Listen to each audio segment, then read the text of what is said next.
Hello everyone, welcome to verse education. हमने अपने last वाले लेक्चर में रेजिस्टेंस और रेजिस्टिविटी के बारे में डिस्कस किया था। वो कौन कौन से फैक्टर हैं जिस पे रेजिस्टेंस और रेजिस्टिविटी डिपेंड करती हैं, इसके बारे में डिस्कस किया था।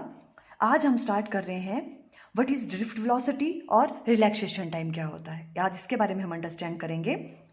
उससे पहले हम थोड़ा सा मैकेनिज्म पढ़ लें कि कंडक्टर में करंट फ्लो कैसे करता है। देखो, जो मेटल्स होती हैं उसमें बहुत सारे फ्री इलेक्ट्रॉन्स होते हैं। ठीक है, मान लो आपके पास ये कंडक्टर है, इसमें बहुत सारे फ्री इलेक्ट्रॉन्स हैं। ठीक है, और ये नियरली 10⁻28 पर क्यूबिक मीटर्स, इतने ज़्यादा होते हैं मीन्स। ठीक है, अभी देखो ये कंडक्टर है, इसमें वो रेंडमली मूव कर रहे होते हैं ऑल द डायरेक्शंस की तरफ, जब तक आपने इसको किससे कनेक्ट नहीं किया है, बैटरी से कनेक्ट नहीं किया है। मीन्स हमने एक्सटर्नल इलेक्ट्रिक फील्ड अप्लाई नहीं की है, तब तक क्या कर रहे हैं, वो रेंडमली मूव कर रहे हैं इन ऑल द डायरेक्शंस। और ये क्यों मूव करते हैं? ड्यू टू थर्मल एनर्जी की वजह से। बिकॉज ये इसमें इतने ज़्यादा, ये इतने फ्री इलेक्ट्रॉन्स होते हैं कि इनको क्या है, इवन ये रूम टेम्परेचर पे भी बहुत ही रेंडमली मूव कर रहे होते हैं उनके लिए वो एनर्जी भी बहुत है। क्लियर है? ओके, तो अब क्या कर रहे हैं, ये ऑल द डायरेक्शंस में ये मूव कर रहे हैं, इनकी कोई पर्टिकुलर डायरेक्शन नहीं है। ठीक है, करंट तो कब फ्लो करता है, जब चार्ज एक पर्टिकुलर डायरेक्शन में मूव करते हैं।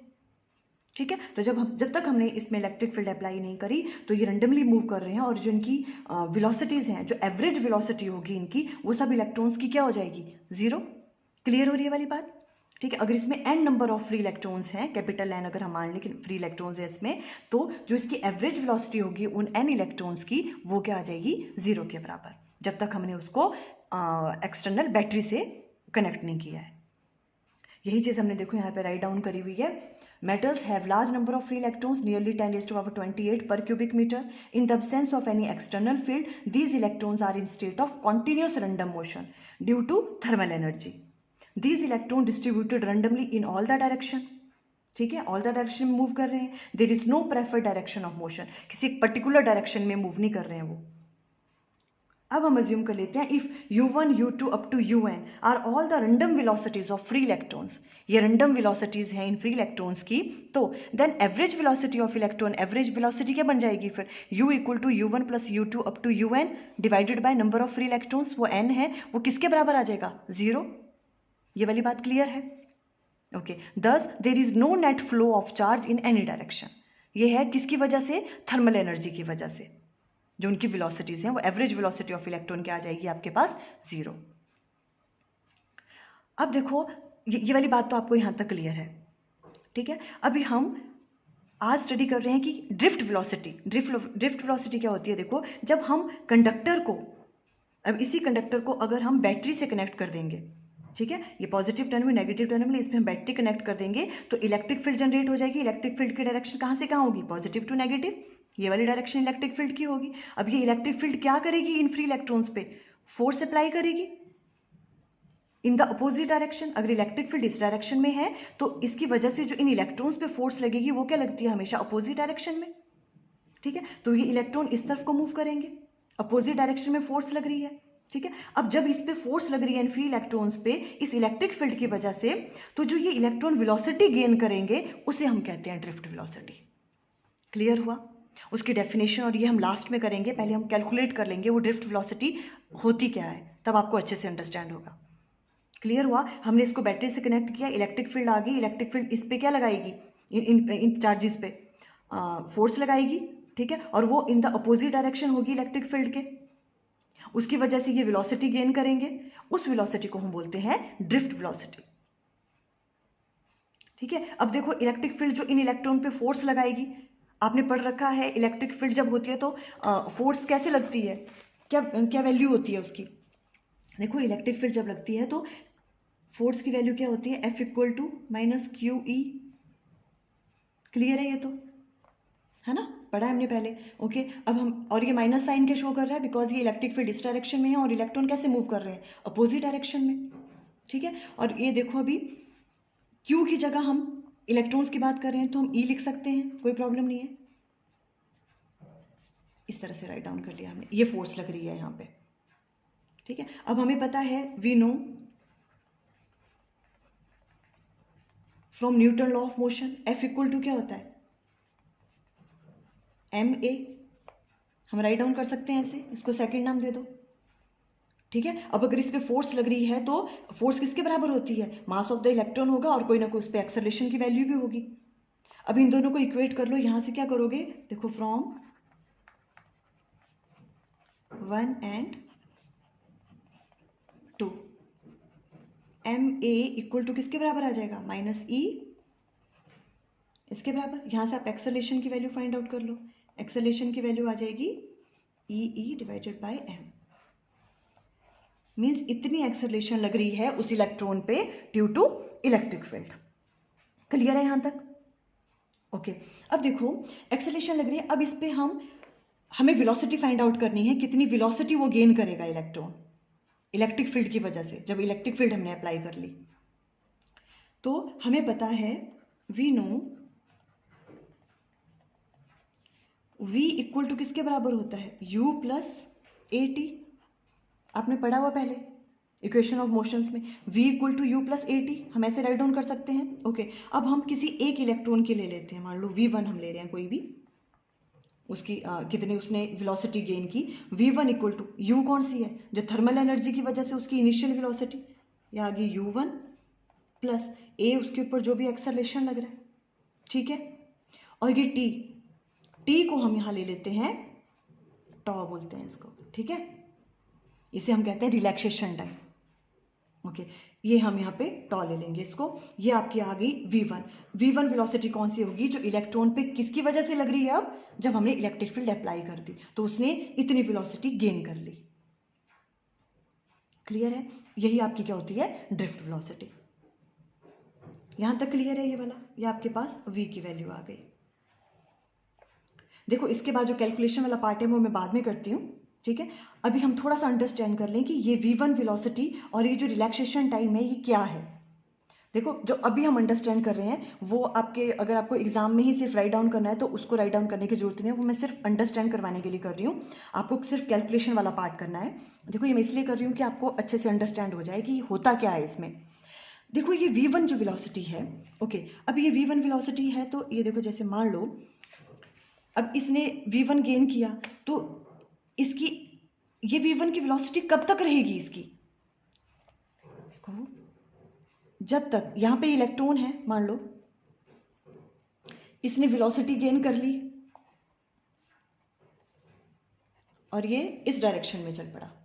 क्लियर है?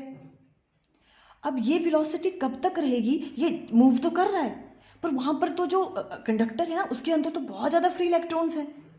अभी सारे के सारे इलेक्ट्रॉन तो उसी डायरेक्शन में मूव नहीं करने लग जाएंगे, क्योंकि कुछ कुछ तो क्या है वो रेंडमली मूव कर ही रहे हैं अभी तक, बिकॉज वो हर डायरेक्शन, बिकॉज बहुत ज़्यादा इलेक्ट्रॉन्स हैं उसमें, ठीक है। तो अभी ये यहाँ से लेके यहाँ तक तो चलेगा, यहाँ तक तो उसने v1 की वेलोसिटी से वो मूव किया इस वाली वेलोसिटी से, पर फिर क्या हुआ, इसके रास्ते में कोई दूसरा इलेक्ट्रॉन आ गया, मान लो यहाँ पे एक और इलेक्ट्रॉन आ गया, बहुत सारे इलेक्ट्रॉन्स हैं यहाँ पे, और वो उसके साथ कोलाइड कर जाएगा।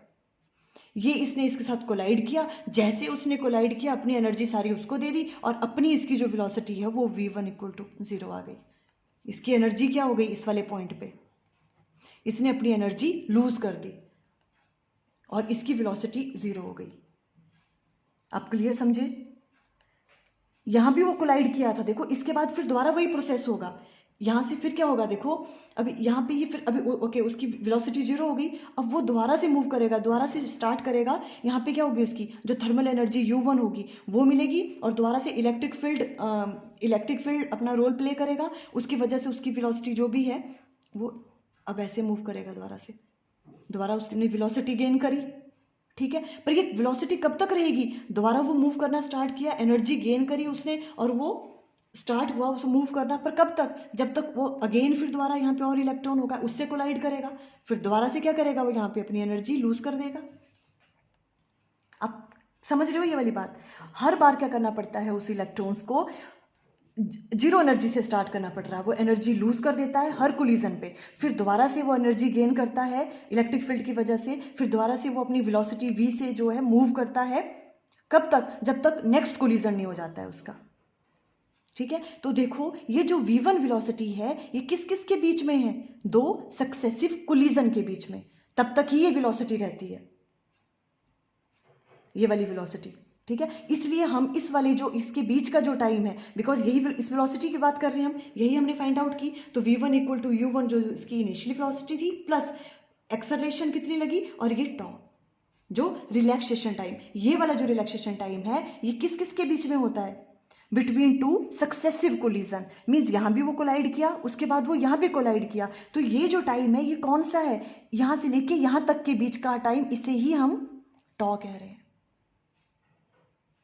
समझिए अब ये वाली बात, ठीक है, क्यों, क्योंकि वेलोसिटी भी सिर्फ यहाँ से यहाँ तक ही वो गेन कर रहा है, इतना ही टाइम है उसका, v1 का भी, तो जो टाइम हम इसके लिए लेंगे वेलोसिटी के लिए, वो भी किसके बीच में होगा, दो सक्सेसिव, जब तक एक तो वो यहाँ भी कोलाइड किया होगा किसी से, फिर वो यहाँ रेस्ट पे आएगा, फिर दोबारा से वेलोसिटी गेन करेगा v1, ठीक है, और कितने टाइम के लिए, टाउ हो गया वो वाला टाइम, कब तक, जब तक वो नेक्स्ट वाले इलेक्ट्रॉन से कोलाइड नहीं किया, इन दोनों के बीच का टाइम, तब हम बोलते हैं इसको रिलैक्सेशन टाइम जो है वो क्या होता है, time between two successive collision के बीच में जो टाइम होता है, और ये v1 की वैल्यू भी यही रहेगी, इसे हम कहते हैं ड्रिफ्ट वेलोसिटी। देखो ये हर बार क्या होती है, तभी तो ड्रिफ्ट वेलोसिटी क्या होती है, वो constant velocity, constant drift velocity से मूव करता है ये, इसमें नेट एक्सेलरेशन की वैल्यू नहीं होती। क्यों नहीं होती नेट एक्सेलरेशन की वैल्यू, बिकॉज क्या हो रहा है, वो एक्सेलरेट तो वो कर रहा है, यहाँ से वो एक्सेलरेट कर रहा है, ए की वैल्यू है, ठीक है, पर वो इंक्रीज ही नहीं हो पाती एक्सेलरेशन, वो यहाँ तक पहुँचता है, तब तक दूसरे इलेक्ट्रॉन के साथ वो कोलाइड कर जाता है, फिर दोबारा से उसकी एनर्जी जीरो हो जाती है, फिर वो दोबारा स्टार्ट करता है, ठीक है, इस वजह से क्या हो गया, जो उसकी जो v है वो क्या रहता है, हर टाइम पे कांस्टेंट रहता है, वो इंक्रीज ही नहीं हो रही है, वो क्या हो रही है, जैसे वो एनर्जी गेन करता है तब तक दूसरे इलेक्ट्रॉन के साथ कोलाइड करता है और उसकी एनर्जी जीरो हो जाती है, वेलोसिटी जीरो हो जाती है, फिर वो दोबारा से स्टार्ट करता है, इसलिए ये इसकी जो ड्रिफ्ट वेलोसिटी है जो vd है वो कांस्टेंट एवरेज वेलोसिटी से वो मूव करता है, ड्रिफ्ट वेलोसिटी से, और उसमें नेट एक्सेलरेशन की वैल्यू क्या होती है, वो जीरो होती है। क्लियर हुई आपको ये वाली बात, देखो मैंने इसलिए अंडरस्टैंड करवाने की कोशिश की, तो होता क्या है, ये v1 की वेलोसिटी कब तक रहती है, और ये टाउ इनके बीच का टाइम हम क्यों लेते हैं, इसलिए टाउ को हम क्या बोलते हैं, relaxation time, time between two successive collision के बीच के टाइम को ही हम टाउ कहते हैं। आई थिंक आपको क्लियर हुआ भी यहाँ पे, देखो यही चीज़ हमने यहाँ पे राइट डाउन की है, आपको एग्जाम में आना है तो आपने ऐसे ही राइट डाउन करना है।